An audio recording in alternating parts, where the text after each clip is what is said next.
halkaan naga daawanaysaan waa talooyinka shacabka Soomaaliyeed ku soo dhawaada meel kasta oo adduunka ku nooshihiin.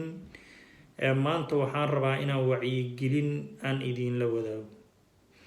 Amazon intay geyga Soomaalida ay joogto nabad lagu naaloodo Soomaali waa ka furo. war waxaan 10 kilomitir isku weera guryaha baabi'inayo oo dhulka dhigayo waxay soo maraan Amazon, waxay soo maraan xalane. caada qaatahan tuuga meesha uu isku hadlayhayo waa Amazon.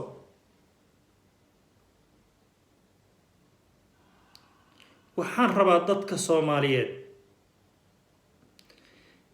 waxaa lagu leeyahay dastuurka looma dhamaayo uu leeyahay. dastuurkayna aniga waxaan rabaa in loo noqdo 60kii dastuurkii aadan cabdulle cismaan iyo dadkii maalintaas noolaayeen waxay Soomaali ku soo dhaqeen in loo noqdo. maalintay Soomaali isu timaaday heshiiso in markaas maxay dadka Soomaaliyeed ay jecel yihiin in dastuur aan samaysan maalin uu ku xoog leh oo kayniyo shaqayha aan ku bedelan ahan. federaalkan ay ujeedin adduunka uu ku dhaqan yahay, laakiin maanta adiga daciifaatay inaan heshiin ayaa loogu talagalay guriga kob iyo lug aan islihin. taasna waxaa keenaya maanta waxaad u jeediin baarlamaanadii maamul goboleedyahoo kala qaybsan. qaarkood laba leeyahayba ma aha dad aad hadashaba ooba la dilayaba. maamul goboleedyada ay dadkooda ay afduuban yihiin, siyaasiyiintooda ay afduuban yihiin, aqoon-yahankooda uu afduuban yahay. halkii kalena waxaa la dhahayo doorasho gal anaa ku taageeraya weligaana meeshan lagaa qaadi maayo. laakiin inuu hal ku soo baxo oo dadka Soomaaliyeed maxay jecel yihiin, maxaan horumarka deegaankii ku saleeyaa oo qalbi nadiif ah, maxaa sumcadda Soomaaliyeed difaacayo, maxaa quwadda Soomaaliyeed difaacayo. ninku saleeyahayna wuu imaanaa insha Allahu tacaala.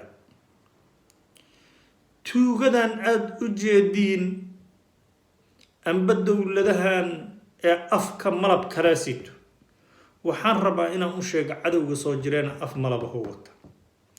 dowladda Soomaaliyeed iyo dhalinyarada Soomaaliyeed inaynan ilaamin afka malab kale kama tala suri doonaan balaamay wataan.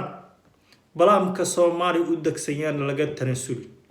ani taas ayaan aaminsanahay. laakiin dhalinyarada Soomaaliyeed waxay ay mic u noqon doonaan ninkii uu difaaca cirka, dhulka, badaha iyo xuduudada. kaas ayaan difaaci doonaa. ninkii kaas u oloolayo ka dhabayhayo oo aragna kaas ayaan codkayna iyo quwadayna kaas ayay la jiri doontaa weligeed. insha Allahu tacaala nabad iyo khayr ku dhamaa. waxaan rabaa inaan u diro baaq nabadeed maamul goboleedyada inay istajiyaan, tanasulaan, dowladana ay tanasusho ee wada hadal la sameeyo. magacaygu waa Cumar Maxamed Nuur. Soomaali waxay isugu imaahaysa mar walbaba diidi maayo, laakiin ilaahay ayaa og meesha khayr.